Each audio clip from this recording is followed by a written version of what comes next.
Well, YouTube, there's three things I'd like to talk about tonight.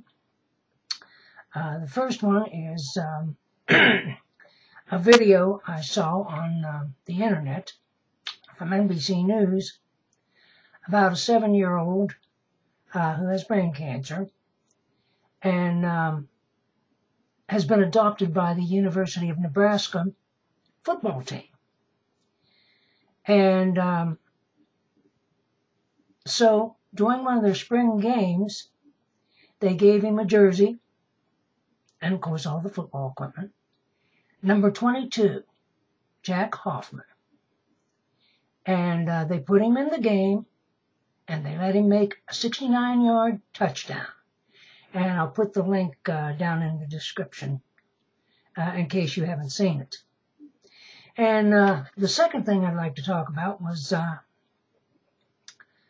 I saw this video on YouTube, and it the title was something about asking a girl, an unusual way of asking a girl to the prom. And this boy goes out on his campus, rips off his pants, he's wearing gold shorts, and on the back it says prom. And he dances for this girl. And finally, well, you'll have to see it. But she did say yes. Kind of a spoiler. And I also put the link to that video down in the description box. The last thing I'd like to talk about, and believe me, I've debated over the last 3 months to even mention this, because it brings back a lot of painful memories. It was 2 years ago, this past February, that my mom passed away from cancer.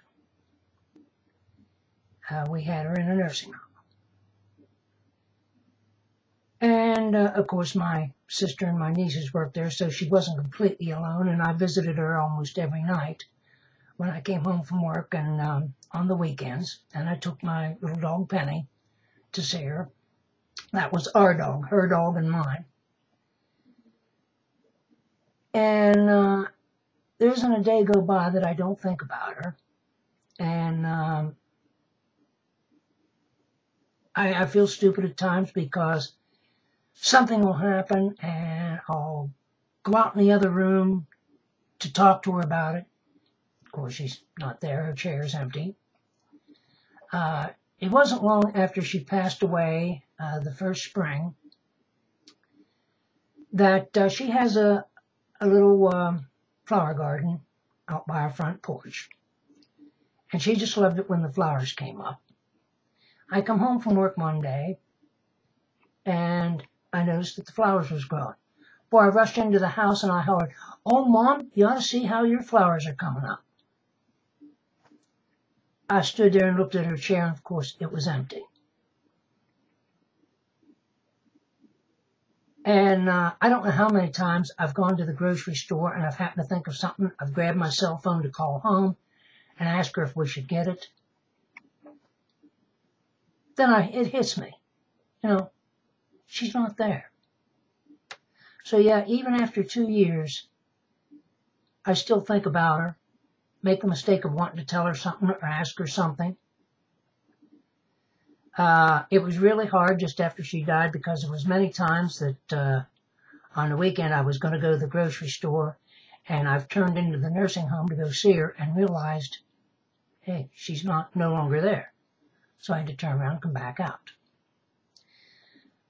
But not only that, it was 2 years ago, just a couple months after my mom died. It was this month, 2 years ago, that Make Me Bad 35, Damian's stepfather, died of internal bleeding. And I'm sure that his name was Wes. And I'm sure that Damian still thinks about him every day.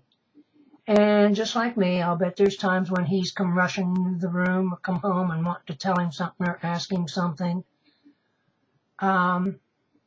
I know it's happened. And of course, he's not there. Or he'll look around, be doing something and happen to look over, and there's something that reminds him of West. Well, it's the same way here. So yeah, even after 2 years, I'm sure it bothers Damian, and I still think about my mom too.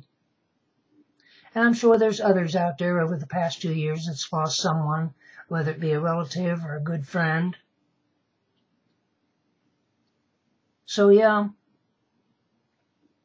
I still think about her. That's it for now. Later.